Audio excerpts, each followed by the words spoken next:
keluarga. Istana yang paling indah adalah keluarga. Puisi yang paling bermakna adalah keluarga. Mutiara tiada tara adalah keluarga. Selamat pagi emak, selamat pagi abah. Mentari hari ini berseri indah. Terima kasih emak, terima kasih abah, untuk tampil perkasa bagi kami putra putri yang siap berbakti. Oke deh, kalau begitu kamu akan menemukan jawabannya setelah mempelajari materi tentang pewarisan sifat. Simak ya baik-baik. Sebelum mempelajari materi ini lebih lanjut, kamu terlebih dahulu harus mengetahui apa tujuan pembelajaran kita pada hari ini. Tujuannya adalah yang pertama, kamu nanti diharapkan bisa menjelaskan molekul apa yang mendasari pewarisan sifat pada makhluk hidup. Kemudian juga kamu harus bisa nanti mengidentifikasi struktur dari molekul DNA. Kemudian juga kamu bisa menunjukkan bagaimana hubungan antara kromosom, DNA, gen, dan RNA. Kemudian juga kamu bisa nanti membandingkan bagaimana bentuk kromosom tubuh pada anak laki-laki atau perempuan. Kemudian juga nanti kamu bisa menjelaskan dan bahkan menerapkan istilah-istilah dalam pewarisan sifat. Baiklah, kita mulai. Seperti masalah yang sudah kamu temui, bahwa makhluk hidup yang ada di muka bumi, begitu juga manusia, itu sangat beragam dan bervariasi. Variasi itu bisa kita lihat, seperti misalnya pada variasi jenis rambut. Ada yang memiliki struktur rambut keriting, ikal, lurus. Kemudian juga bisa kita lihat variasi pada bentuk mata, ada yang matanya sendu, ada yang matanya sipit, ada yang matanya belak, ya. Juga variasi pada warna kulit, ada yang berkulit terang, gelap, ya seperti ini, dan ada yang berkulit cerah atau sawo matang. Nah, kenapa bisa muncul variasi-variasi seperti ini? Karena ya mereka berasal dari orang tua yang berbeda. Nah, bagaimana dengan anak-anak yang berasal dalam satu keluarga? Nah, kita lihat dalam satu keluarga. Dalam satu keluarga, itu nanti kita temukan ada yang memiliki kemiripan. Misalnya, ada anak yang memiliki banyak kemiripan dengan ibunya. Seperti rambut sama-sama ikal. Wajahnya juga. Kemudian anak laki-lakinya lebih banyak mirip ke ayahnya. Dan bahkan kita temukan ada dalam satu keluarga yang anaknya begitu mirip dengan ayahnya atau ibunya, seperti kakak beradik. Nah, kira-kira apa ya yang menyebabkan perbedaan atau persamaan seperti ini? Nah, perbedaan atau persamaan seperti ini disebabkan oleh sesuatu yang disebut dengan materi genetik, atau lebih dikenal dengan gen. Materi genetik ini memegang peran penting dalam proses pewarisan sifat. Misalnya, pada proses pewarisan warna kulit, rambut, bentuk hidung, mata, dan lain sebagainya. Nah, sifat-sifat itu tidak serta-merta dimiliki oleh kita, tetapi setiap ciri atau sifat yang ada pada seseorang itu adalah warisan dari kedua orang tuanya. Di mana si ibu mewariskan materi genetiknya melalui sel ovum, dan si ayah mewariskan materi genetiknya melalui sel sperma. Nah, materi genetik dari ayah dan ibu ini akan bergabung melalui proses yang dikenal dengan proses fertilisasi. Nah, oleh karena itu, adanya penggabungan materi genetik inilah pada diri kamu itu muncul beberapa sifat yang kadang mirip dengan ayahnya dan juga kadang beberapa sifat mirip dengan ibunya. Ya. Jadi, apa itu materi genetik? Materi genetik itu adalah molekul yang berperan dalam proses pewarisan sifat yang berupa asam nukleat. Nah, asam nukleat ini ada dua macam. Yang pertama yaitu DNA atau deoksiribonukleat asid.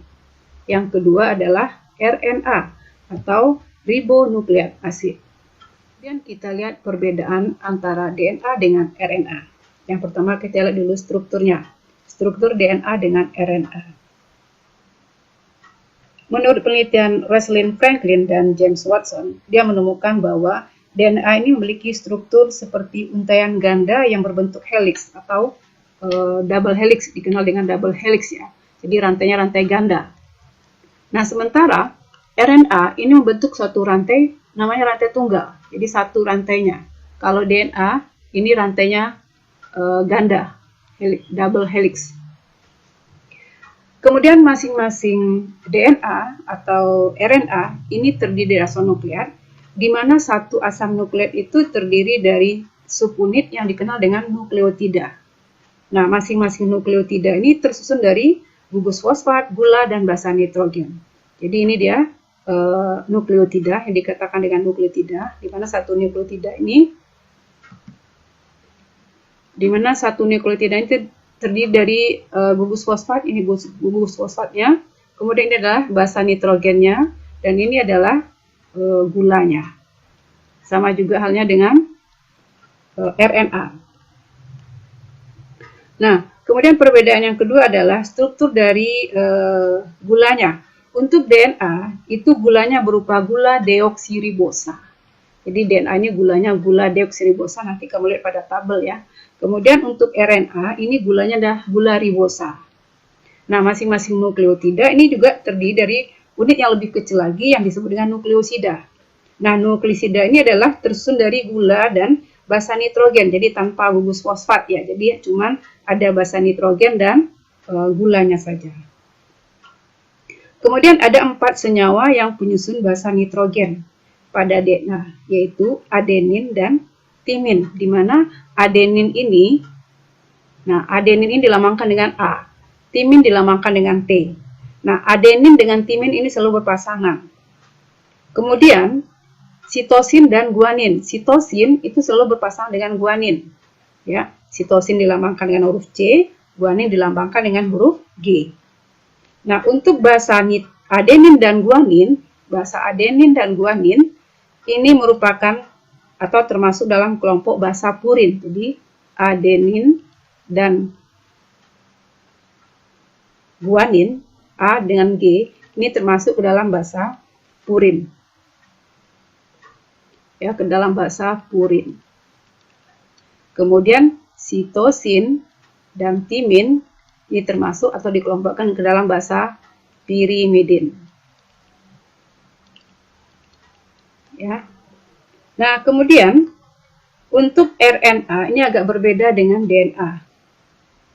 Di mana kalau pada RNA ini tidak terdapat basa nitrogen berupa timin. Akan tetapi basa nitrogen timin pada RNA ini diganti dengan basa nitrogen yaitu urasil. Jadi di sini susunannya tidak lagi AG atau AGT, tapi di mana T ini digantikan dengan U.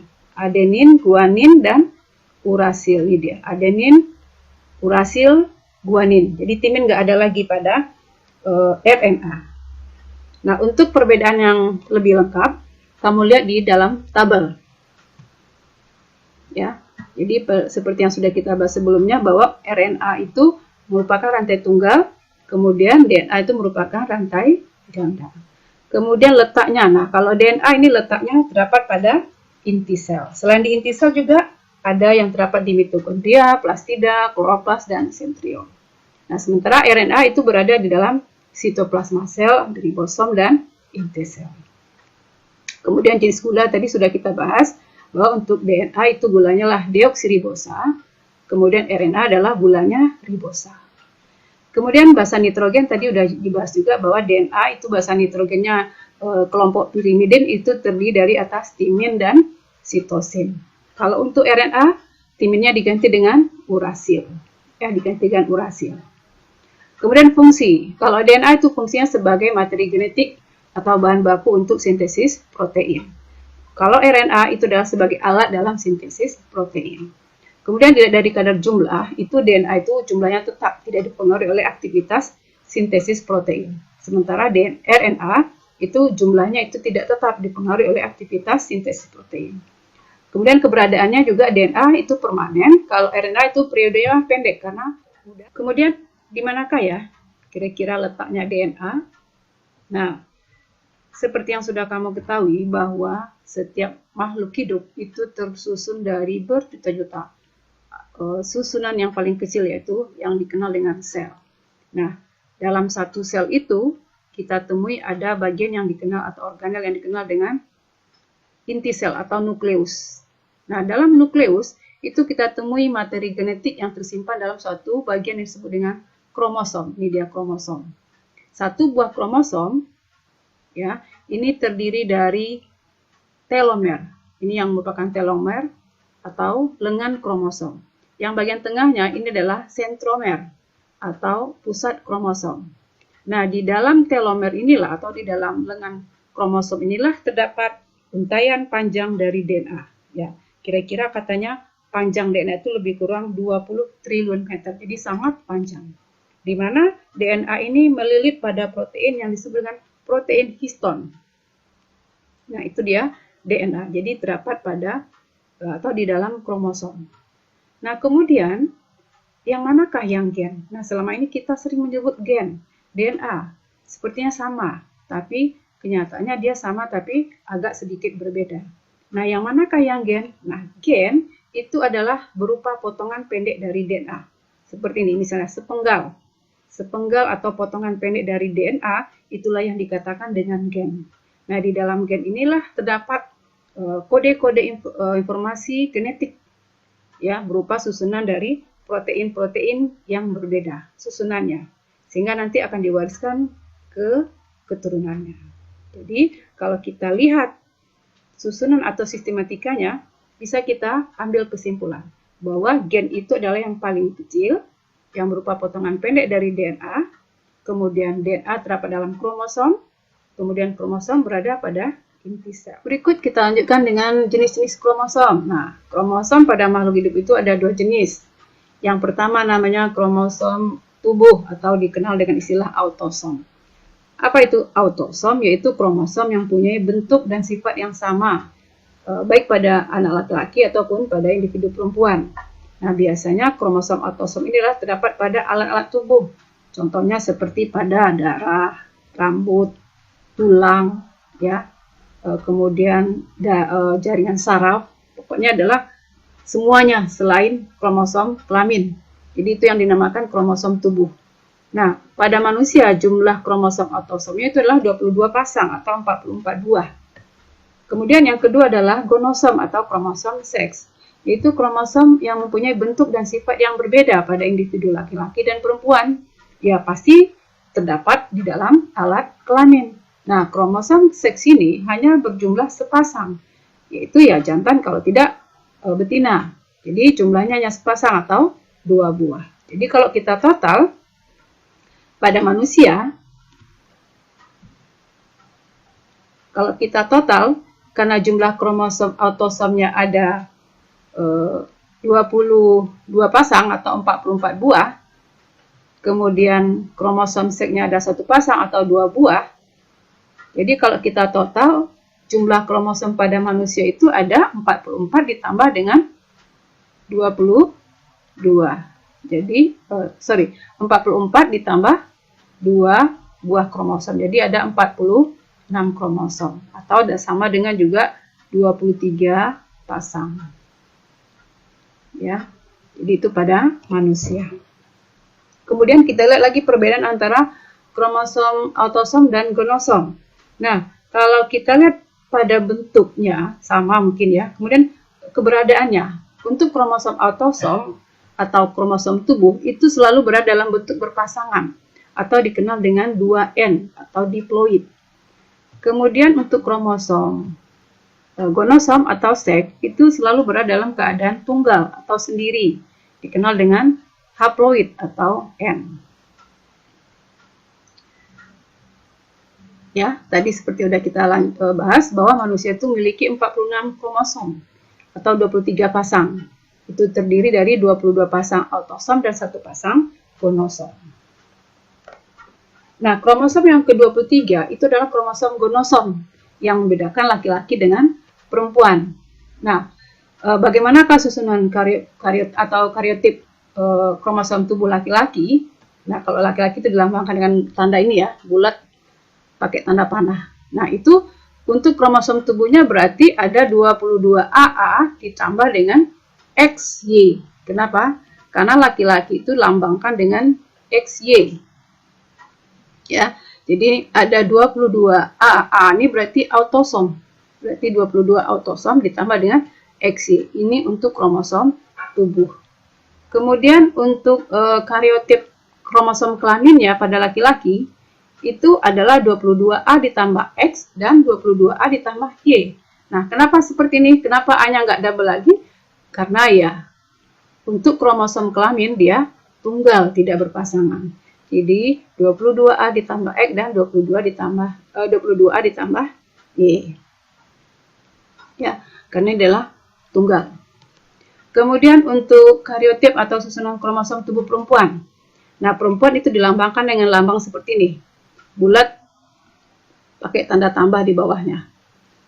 Ya. Nah, untuk kromosom tubuh perempuan itu 22AA ditambah XX. Ya, jadi perempuan itu punya 2 X-nya. Kalau laki-laki punya 1 X dan punya 1 Y. Nah, kemudian untuk kariotip atau susunan kromosom kelamin perempuan. Nah, perempuan untuk kromosom kelaminnya 22A ditambah X. Ya, karena dia tidak berpasangan. Kemudian dia juga cuma punya 1 jenis kromosom, itu kromosom X saja. Jadi, hanya ada 22A ditambah X. Kalau laki-laki 22A ditambah X dan 22A ditambah Y. Kita lanjutkan lagi. Untuk materi berikut adalah pewarisan sifat dalam persilangan. Kita mulai masuk ke dalam persilangan. Nah, perkembangbiakan generatif ini selalu menghasilkan keturunan yang bervariasi. Artinya beragam ya. Seperti cerita kita di awal bahwa ibu dengan berambut keriting atau berambut lurus, ayah berambut keriting atau lurus, nanti anak akan bervariasi, mungkin ada yang keriting, ada yang lurus, atau ada yang ikal.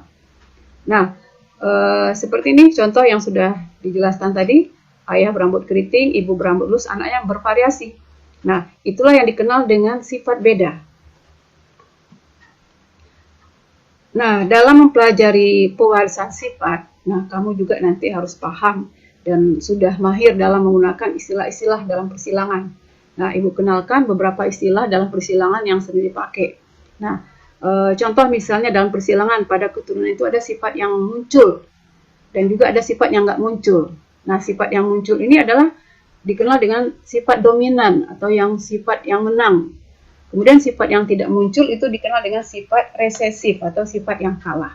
Contoh ya, misalnya ada persilangan misalnya pada hewan, kita lihat kucing ekor panjang itu disilangkan dengan kucing yang ekornya pendek. Nah, ternyata nanti menghasilkan anak yang ekornya panjang. Berarti sifat ekor panjang pada induk itu lebih dominan daripada sifat yang berekor pendek. Jadi ekor pendek ini dikatakan dia resesif. Kenapa? Karena yang muncul pada anaknya tidak yang berekor panjang. Berarti yang panjang itu yang bersifat dominan. Kemudian ada lagi sifat yang dikenal dengan sifat intermediate. Apa itu sifat intermediate? Jika kedua induk ini sama kuat, artinya kedua induk ini sifatnya muncul pada kedua anaknya. Contohnya misalnya nih pada tanaman kita lihat bunga merah misalnya disilangkan dengan bunga putih dan menghasilkan keturunan anaknya yang baru muncul warna baru, yaitu keturunan bunga merah muda. Berarti sifat merah dengan sifat putih induknya ini sama kuat atau ya sama kuat sehingga muncul pada anak warna baru, yaitu warna merah muda. Nah, itu namanya sifat intermediate. Kemudian lagi untuk setiap sifat itu dilambangkan dengan 2 huruf. Dominan ya, sifat yang muncul tadi itu dilambangkan dengan huruf yang besar. Dan resesif atau sifat yang kalah itu dilambangkan dengan huruf kecil. Nah, contoh seperti ini, tumbuhan yang batang tinggi itu kita beri simbol dengan T besar, T besar. Di mana gametnya ada 2, gametnya ada dua buah atau satu macam ya, yaitu cuma T besar aja. Kemudian untuk tumbuhan batang pendek itu diberi simbol dengan T kecil. Nah, susunan gamet yang seperti ini kan sama nih ya, gametnya ada T cuman satu macam aja. Ini namanya gametnya homozigot. Ini namanya genotip ya. Jadi karena gametnya itu sama, seperti ini T kecil aja ya. Nah, itu namanya genotipnya homozigot. Ya. Ini kan gametnya kan sama nih, T kecil saja. Ini juga T besar aja. Ini namanya genotipnya homozigot. Kemudian genotip heterozigot. Nah, ini kalau gametnya ada dua macam, seperti yang bergenotip T besar, T kecil. Ya. Nah, ini genotip ini memiliki gamet yang berbeda, ada T besar dan T kecil. Maka ini disebut dengan genotipnya heterozigot, berbeda ya gamet. Istilah yang berikut adalah fenotip. Nah, fenotip atau genotip ini istilah-istilah yang sering kita temui nanti dalam contoh-contoh soal. Nah, fenotip itu adalah sifat yang dapat diamati oleh alat indera.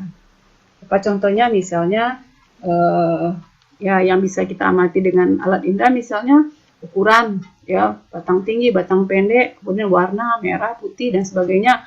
Kemudian juga bisa diamati oleh alat indera seperti lidah ya, asam manis pada tanaman atau pada buah-buahan, itu juga termasuk sifat fenotip.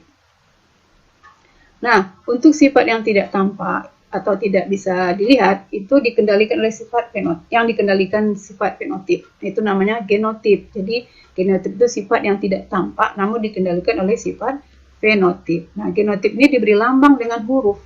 Ingat tadi kalau fenotip itu nggak diberi lambang, tapi ditulis dengan sifat yang tampak. Nah, genotip ini diberi lambang dengan huruf. Contoh misalnya nih, batangnya fenotipnya tinggi, maka genotipnya diberi lambang T besar. Nah, kemudian misalnya buahnya manis fenotipnya. Nah, maka genotipnya diberi lambang dengan M besar. Oke, demikianlah anak-anak pembahasan materi pewarisan sifat pada hari ini. Semoga apa yang menjadi pertanyaan pada kamu pada awal pelajaran tadi sudah bisa terjawab. Nah, pelajaran ini nanti akan masih kita lanjutkan minggu depan, yaitu bagaimana ciri-ciri atau sifat dan karakter ini muncul pada keturunannya. Kemudian juga beberapa kelainan atau penyakit yang bisa muncul pada keturunannya. Oke, mudah-mudahan kamu bisa memahaminya dan jangan lupa tetap dan semangatlah belajar. See you next time. Adalah keluarga.